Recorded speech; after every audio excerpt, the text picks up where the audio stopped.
The Anglican Cathedral Church in Port Moresby is celebrating its 100 years anniversary this year on the 8th of May 2016.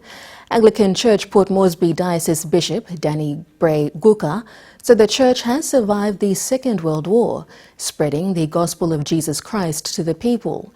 The early church was built in 1942 by St. John at the Hill of downtown in Port Moresby. Jacqueline Yala has more.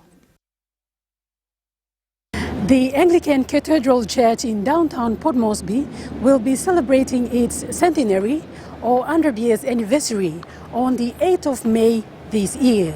The cathedral turned 100 years on the 23rd of February last year, but the celebration was deferred to this year due to the consecration of their new bishop, Reverend Danny Bray. In an exclusive interview with NBC National News, Bishop Guka gave a brief history of the ancient church. What they called it St. John the Hill, because at that time it was the only church on the hill. And so it is referred to as the St. John on the Hill. And it's the 100 years fell on the 23rd of February last year.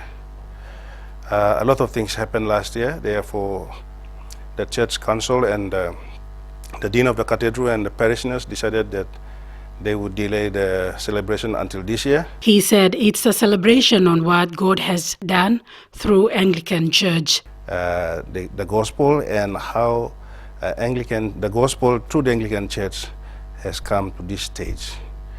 And it has served the community here in Port Moresby from the beginning. The church was built before the war, and it went through the war. It was destroyed during the war, but the history is that the soldiers put in money to build a new church after that. The centenary celebration will remember the history of the Anglican Church in PNG on how it has spread the gospel of Christ throughout the country. Meanwhile, the bishop is urging young people to reflect on how the gospel has spread and put God first in their lives. The St. John Cathedral is open to the public to join them for fellowship. Jacqueline Yala, NBC National News, Port Moresby.